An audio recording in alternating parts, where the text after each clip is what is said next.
By. Day 7 ഇന്ന് ocean നമ്മുടെ last day ആണ്. നമ്മളിത് വെക്കേറ്റ് ചെയ്യുവാണ്. എന്താണെന്ന് അറിയില്ല, വല്ലാത്തൊരു വിഷം.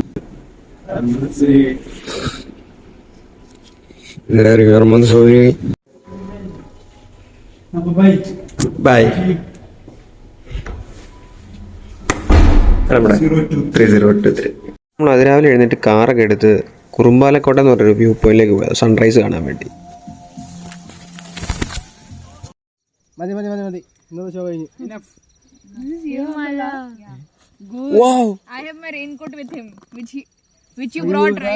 കുറുമ്പാലക്കോട്ടയിൽ പോയി തിരിച്ചു വന്നിട്ടാണ് നമ്മൾ ഓഷനിൽ നിന്ന് വെക്കേറ്റ് ചെയ്യുന്നത്. അതിനുശേഷമാണ് നമ്മളൊരു സഡൻ പ്ലാൻ എടുക്കുന്നത് മുത്തങ്ങയ്ക്ക് വിട്ടേക്കാന്ന്. അപ്പം ഞാനും തൻസീലും ബൈക്ക് എടുത്ത് പോയി. അതുപോലെ തന്നെ നമ്മുടെ ട്രിപ്പ് വരുന്ന അക്ഷയ അഭയം ബസ്സും പിടിച്ച് നമ്മൾ പുറകെ ചേസ് ചെയ്ത് വരുന്നുണ്ട്. ഒരു കിടില റൂട്ടാണ് നമ്മളിപ്പോൾ പോയിക്കൊണ്ടിരിക്കുന്നത്. നമ്മൾ മുത്തങ്ങ ഫോറസ്റ്റ് റോഡാണ് പോയിക്കൊണ്ടിരിക്കുന്നത്.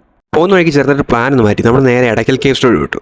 ഇതാ മേളിൽ കാണുന്ന പാറക്കെട്ടാണ് എടക്കൽ കേവ്സ്. ഈ സ്ഥലത്തിൻ്റെ പേര് എടക്കൽ എന്നാണ്. അങ്ങനെയാണ് തോന്നുന്നു അതിന് എടക്കൽ ഗുഹ എന്ന് പേര് വന്നത്.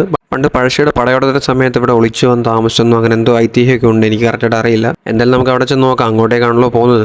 ഇതിന് തന്നെ ഏറ്റവും ടോപ്പിലുള്ള പൊന്മുടിക്കോട്ട എന്ന് പറയുന്ന സ്പോട്ടിൽ കൂടെ നമ്മൾ പോയി. അതും ഭയങ്കര അടിപൊളി എക്സ്പീരിയൻസ് ആയിരുന്നു. അവിടുന്ന് ബൈക്ക് നമ്മൾ നേരെ തിരിച്ച് മുത്തങ്ങയ്ക്ക് വിട്ടു. ഈ ചെക്ക് പോസ്റ്റ് കടന്ന് അപ്പുറത്തോട്ട് പോയി കഴിഞ്ഞാൽ തമിഴ്നാടാണ്. ഈ ഏരിയ മൊത്തം മുത്തങ്ങ ഫോറസ്റ്റിന്റെ ഭാഗത്ത് വരുന്നതാണ്.